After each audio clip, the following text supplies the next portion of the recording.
Junagadh bus stand circle ખાતે મહાનગરપાલિકા દ્વારા પદ્મશ્રી દિવાળીબેન ભીલનું સ્ટેચ્યુનું અનાવરણ કરવામાં આવ્યું હતું।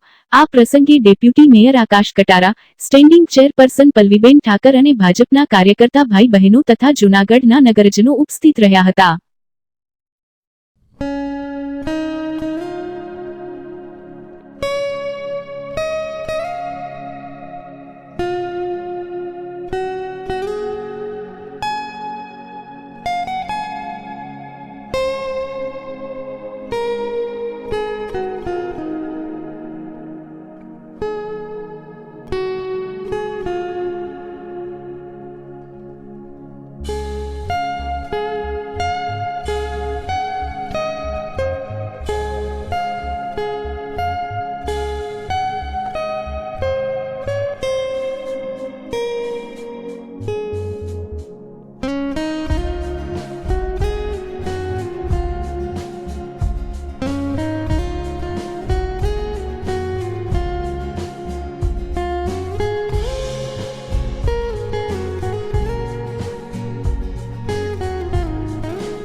જૂનાગઢ અને મહાનગરપાલિકાનો ખૂબ ખૂબ આભાર માનું છું।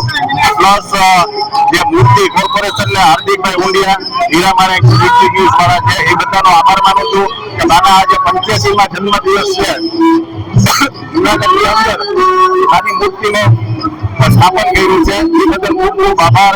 મેયર સાહેબ, ડેપ્યુટી મેયર સાહેબ, કમિશનર સાહેબ, નાનાભાઈ રાણા, આ બધાનો ખૂબ ખૂબ આભાર માનું છું અને અમારા પરિવારને આનંદ કે નાની એક મૂર્તિ સ્વરૂપ જૂનાગઢમાં જીવન રાખે બધા ખૂબ ખૂબ આભાર।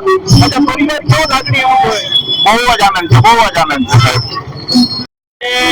ગુજરાતનું એક અને જૂનાગઢનું ખાસ તો એક વિશિષ્ટ નામ ધરાવતા એવા પદ્મશ્રી સ્વર્ગીય દિવાળીબેન ભીલની આજે 85માં જન્મ જયંતિ દિવસે જૂનાગઢ કોર્પોરેશન દ્વારા તેમની મૂર્તિનું અનાવરણ કરવામાં આવ્યું છે। તેમના પરિવારને સાથે રાખી તેમના દ્વારા આ વિશિષ્ટ સન્માન જૂનાગઢ દ્વારા પદ્મશ્રી દિવાળીબેન ભીલને મળે અને જેને કંઠમાં જે લોકગીત કે લોક સંગીતની વાત કરો જેના સ્વમુખેથી શરૂઆત કરનાર પદ્મશ્રી દિવાળીબેન ભીલની આજના જન્મદિવસ નિમિત્તે આ પદ્મશ્રીના એક ભાગરૂપે જૂનાગઢ કોર્પોરેશન દ્વારા તેમને એક શ્રદ્ધાંજલિ અર્પણ કરવામાં આવી છે.